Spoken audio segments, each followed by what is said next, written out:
as an educator, I have always thought the students always come in with similar snare drum.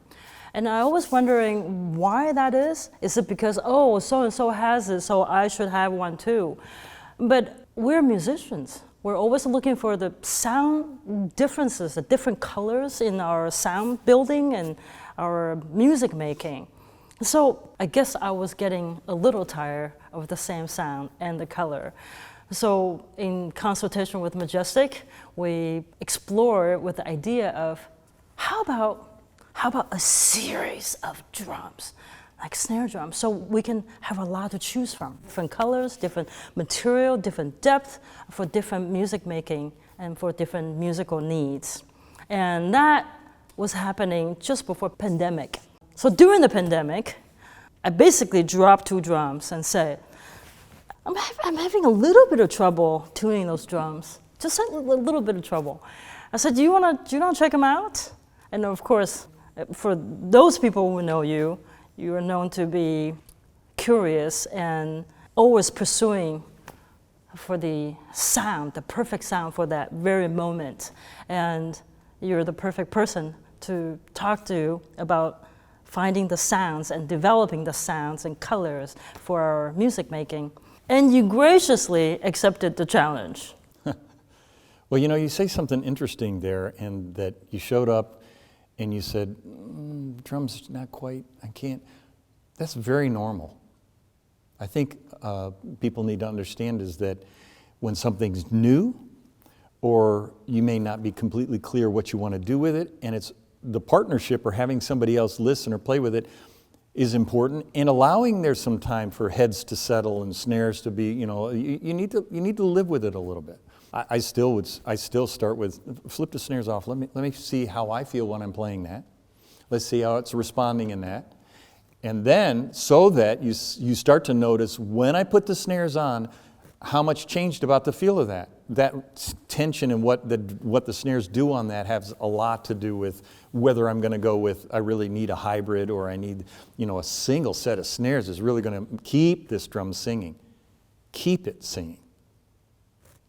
Not distorting it, keeping it singing. A drum that's in tune doesn't necessarily mean that I get snare response everywhere, because snare response in a symphony hall oftentimes can get lost because there's not enough drum in the balance of it being a snare drum. It's snare, but there's not enough drum. We need to get a balance there.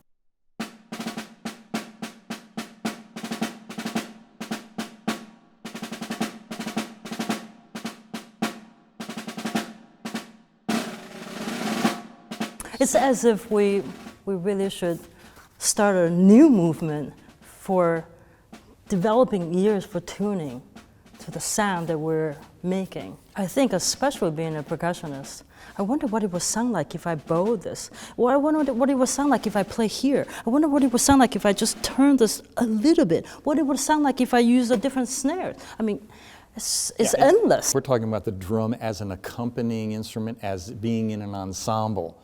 So therefore, if everybody else is thinking about breath support, diaphragm, bow arm, embouchure, we need to have those phrases, those words. We need to know how we respond to that when we're working with other musicians. And there are 6 models for this Opus 1 series, and different materials, different depth and shells and choices. And I'm just wondering, on a given week at the Neo Philharmonic, what is the process of you choosing what drums to use for that piece, and what drums to use for this particular combination with this pianist or this conductor? If I know the repertoire, I can usually say, well, there's a lot of rhythmic things, there's a lot of that. There's other things where it's like really ethereal and needs to have a lot of more breathing space in that. It might influence the depth of the drum I choose, or it might influence the type of material that is in the snares. We got a lot of possibilities. There were a lot of things that came through the exploration of multiple snares, multiple throw-offs and that I think have come together and been what we've decided, this is what we're going to do, and this is how we're going to approach this particular set of drums.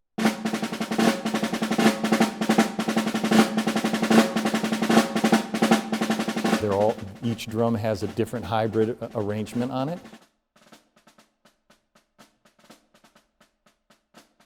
And the other thing that's kind of exciting about Majestic is that it's not done, it's not stopped. It's continuing to be tweaked and developed in that. It's called Opus 1. Well, and what it shows is that they're doing in the design of it, in the development of it, in the presentation of it, saying, come join what's going on here.